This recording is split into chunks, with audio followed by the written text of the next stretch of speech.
জানো, আমার মা ঘুরতে ভীষণ ভালোবাসে, কিন্তু যখন আমরা ছোট ছিলাম তখন আমাদের স্কুল, আর্ট, নাচ, গানের এক্সাম, ক্লাসেস, তার কারণে মা কখনো তেমনভাবে বের হতেই পারেনি। তাই আমি চেষ্টা করি টাইম বের করে ওদেরকে একটু ঘুরিয়ে নিয়ে আসার জন্য। দূরে কোথাও না যেতে পারলেও কাছাকাছি বা আমার মায়া বাবার যা যা দেখার ইচ্ছে ওগুলো একটু দেখিয়ে আনায়। তো ওই দিন যখন ওরা আমার কাছে এসেছিল, আমার মা অনেক দিন থেকে পিলাক যাওয়ার খুব ইচ্ছে ছিল। I mean not only Pilak, south ত্রিপুরার অনেক কিছুই দেখার ইচ্ছে ছিল। তো আমি যথারীতি প্ল্যান করে ওদেরকে নিয়ে বেরিয়েছিলাম। ফার্স্ট আমরা গিয়েছিলাম মৈত্রী ব্রিজ, দেন আমরা গিয়েছিলাম বুদ্ধ মন্দির, আর তারপরে পিলাক।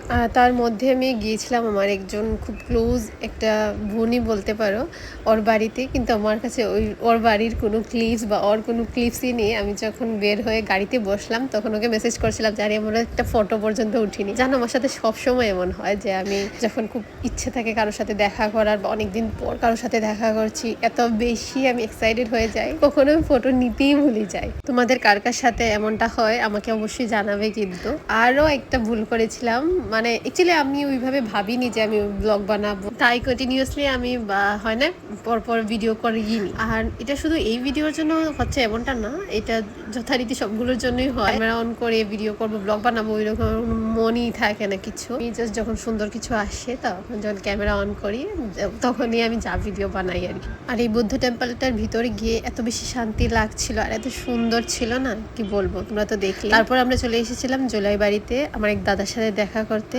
আর ওইটাও আমি নিতে ভুলে গেছি ফুটেজ। দেন আমরা চলে গিয়েছিলাম পিলাক। আমাদের যেতে অনেকটাই লেট হয়েছিল, তারপরও মোবাইলে ফ্ল্যাশ লাইট জ্বালিয়ে জ্বালিয়ে যতটুকু পারি দেখিয়ে নিয়ে এসেছি। চলো আজকের জন্য এতটুকু, দেখা হচ্ছে পরের ভিডিওতে খুব তাড়াতাড়ি। Till then, tata.